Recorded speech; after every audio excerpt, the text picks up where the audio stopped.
Welcome back to EEG Geeks. The EEG almost didn't make it when it was created. Here's the story.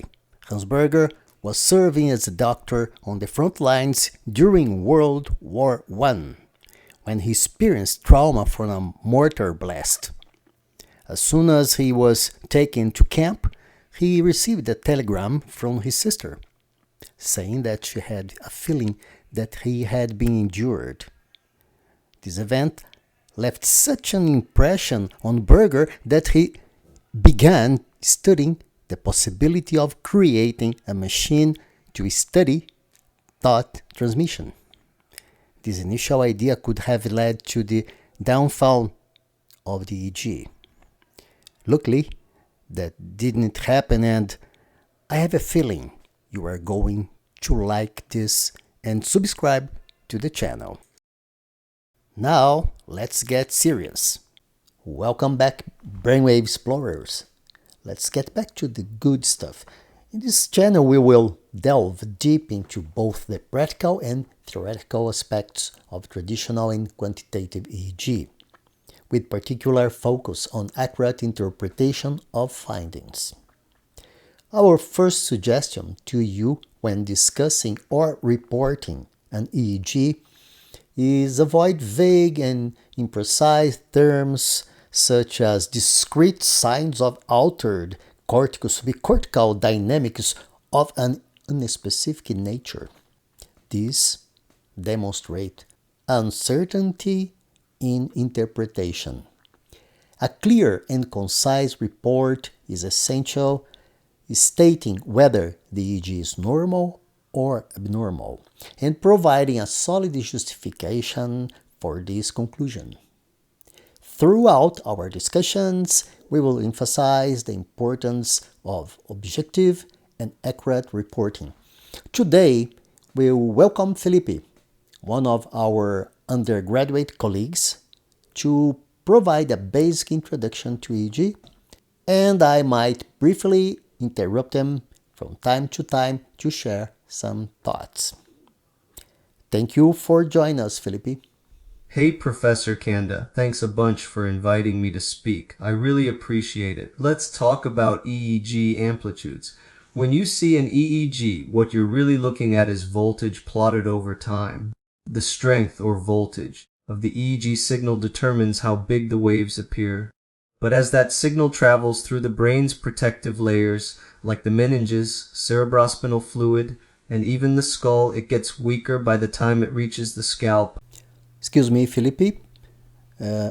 When you are recording cortical activity, we have thousands of microvolts of amplitude. But when we are working on scalp EEG, we have something between 10 to 100 microvolts of amplitude because we have a kind of resistance, tissue resistance. We have the scalp itself, we have bones, we have, for example, the matters, dura mater, pia mater, arachnoid, and the cerebrospinal fluid. They interfere, they block the amplitude of EEG. So when we work with the routine EEG, we lose lots of microvolts of amplitude. As I said, we work with about from 10 to 100 microvolts. Great point. Let me continue. EEG signals recorded directly from the brain surface, called corticographic discharges, can be quite large. These signals can hit between 500 and 1,000 and 500 microvolts, sometimes even more if there are big spikes. But when the signal is picked up from the scalp, the amplitude drops significantly. For adults, these scalp signals usually range between 10 and 50 microvolts, rarely going beyond 100 microvolts. When measuring EEG amplitudes, scientists typically look at the difference from peak to peak. Understanding the normal patterns in EEG is crucial. It helps distinguish what's typical from what might signal a neurological problem. At the same time, EEG isn't just about diagnosing illness. It also plays a big role in understanding how the brain functions and how it relates to human behavior. That brings us to a question. Why this high frequency filter is not good? Well, I'm using here in this case because I think the recording is not good. Let me use the correct filter. The correct filter in a well recorded exam should be high frequency filter, HFF 800. But unfortunately, sometimes because of the patient or because of the environment or because the interference that we call artifacts, we can't get that quality of EEG, then we must cut the filters. Let's try 75, improve it a bit. Let's use notch filter, not much difference. Let's see a little more. Let's try 35. This filter improves the reading, but it's a bad filter. Okay, avoid always, if possible, to use a so low filter. Sometimes it's impossible not to use it, but it's not a good filter. The ideal filter for a high frequency filter is 75 or 800. Good observation. Now, let's dive into EEG frequencies. EEG is often described as the roar or background noise of the brain. It spans a wide range of frequencies, but there's a kind of natural rhythm to it. Different frequencies show up as waves with specific lengths and amplitudes. These patterns help bring some order to the mix, even if sometimes they might look chaotic at first glance. Interestingly, having strong rhythmic patterns in an EEG isn't always a sign of good brain health. Sometimes, too much rhythm can point to abnormalities. On the flip side, an EEG that looks a little disorganized can still be completely normal as long as it reacts to certain stimuli. This responsiveness or reactivity. Felipe, this is completely true. Let's down this filter and we have here a completely normal EEG with artifacts. We will study each electrode, but remember, today is just an introductory discussion. I'm showing what he's talking about. Otherwise, we will stay a little bit confused, as Philippe has said. Here we have artifacts. You can see that some electrodes, for instance, F7 and F8 shows irregular waves. No? And posterior regions or posterior scalp, O1, OZ, O2, we can see a fast rhythm. We can't see alpha rhythm here, but it's a completely normal EEG. These spikes, they are caused by rectus lateralis muscle. Rectus lateralis muscle. They are eye muscles. They control ocular, they control eye movements, and when a patient moves his eyes, we can see those spikes that resemble epileptic spikes. It is just an artifact or artifacts, if you prefer. Well, artifacts again. No abnormality. Well, how will I know if this is an artifact or if it's for instance, an epileptic seizure? I answer you with another question. How do you learn a new language? You must see lots of patterns to learn. But it's very, very easy if you just keep it always seeing new exams, new recordings. As I said, this is a completely normal record and more or less low voltage record. Let's see, for example, let's see an West syndrome exam. We have many artifacts, but we have a high amplitude recording, you see. And as said Philippe, it's not normal. Not always when you have high amplitude EEGs, we have normal findings. Here we have this West syndrome that we will study in a future encounter. That's fascinating. Let me keep going. Yes, the frequency of EEG signals isn't fixed. There are very slow waves and extremely fast ones. But for clinical purposes, the focus is usually on frequencies that lie between 0.1 Hz and 100 Hz. Most of the action happens between 0.3 Hz and 70 Hz. In healthy adults, slower waves is from 0.3 to 7 Hz, and very fast waves above 30 Hz are less common. The mid-range, covering 8 to 30 Hz, tends to dominate. These frequencies are split into bands, which you might recognize by their Greek name as delta waves are the slowest, below 3.5 Hz. Theta waves fall between 4 and 7.5 Hz.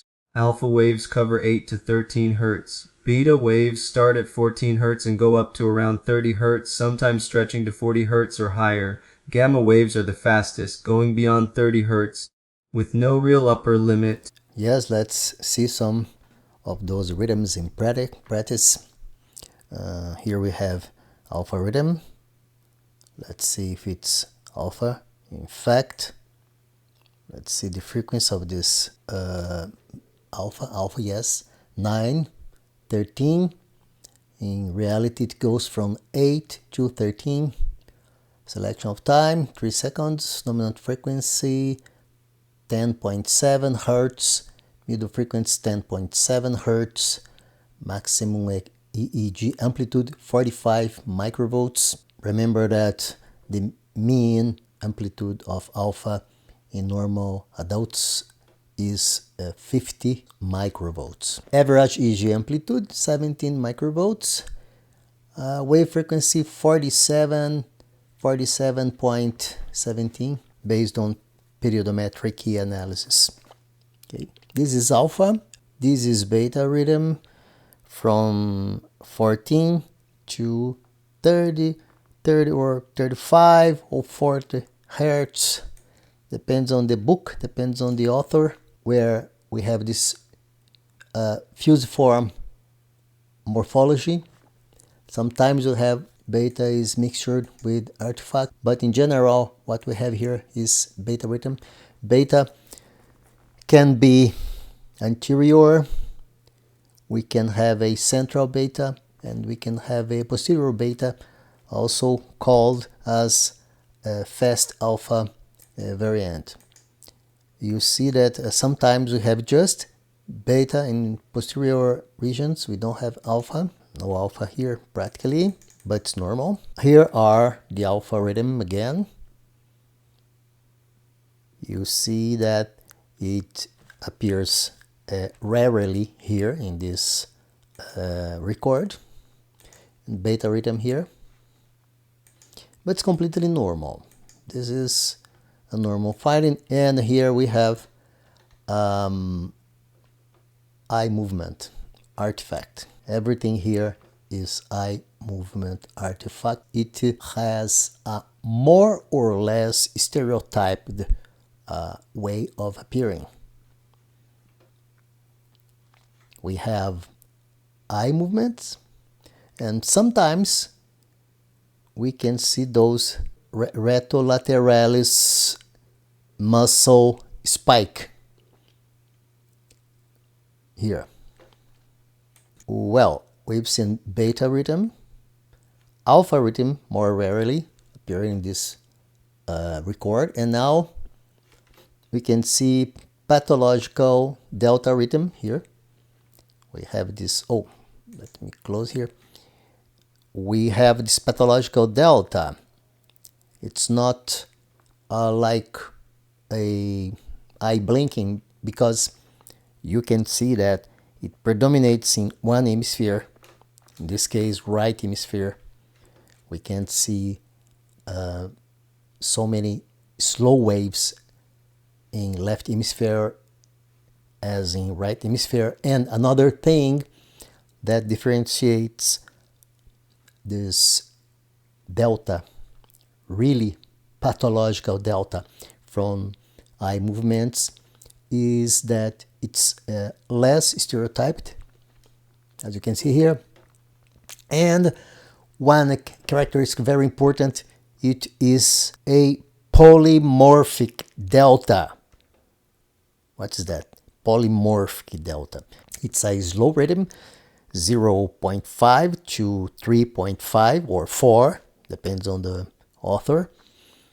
And it is polymorphic, or each delta wave has a different morphology. It's not an eye blinking artifact. You see, the morphology varies very much, and it's easy to know that's pathological because we have this distribution of delta rhythm. We only see the slow rhythm, the polymorphic slow rhythm, in mainly in I Scott here because theta rhythm appear here, no? But you see that the main component of delta rhythm is on the right hemisphere. So it's pathological because we don't have here sleep elements. Sleep spindles, we don't have K complex, we don't have vertex waves. So the patient is awake, but with a pathological kind of slowing in right hemisphere. And here we have a very interesting finding. It's theta waves. Theta waves, let's see, from here to here we have 1 second. Let's count 1, 2, 3, 4, 5, 6 waves. From 4 waves to 7.5 waves in 1 second, we have theta waves. In many situations, you will have a EEG report saying that this is pathological. Theta is pathological. But in this case, theta waves are completely normal because we have the predominance of theta waves in FZ or midline, and theta waves here is very stereotyped, you see? All the waves have more or less the same frequency. They have a low amplitude, and they are transitory, taking into consideration that the trace or the line before and after the theta discharge is completely normal. There's not any kind of slowing or abnormality.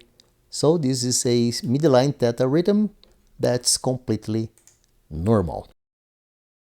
Thanks for that insight. Let's keep going and finish this up. Some rhythms, like the mu rhythm and lambda waves, have more specific roles and will be covered in detail in other sections.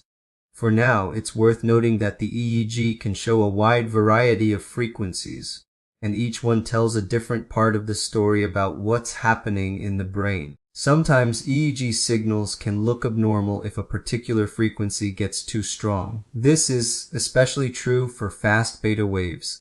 On the other hand, very low voltage EEGs can sometimes signal severe brain dysfunction. But low voltage isn't always a red flag. In many cases, it just means the EEG is desynchronized, which can still be perfectly normal. That wraps it up. Thanks for sticking with me. Just one more commentary. You said about synchronized EEG. It's important to know that synchronized EEG is referring to non-REM sleep. Any one, any two, any three are synchronized sleeps. Desynchronized EEG is awake and REM sleep. But we will talk about this later. Philippe, thank you for your participation. I want to thank you also, you, EEG Explorer. Let's talk again next time.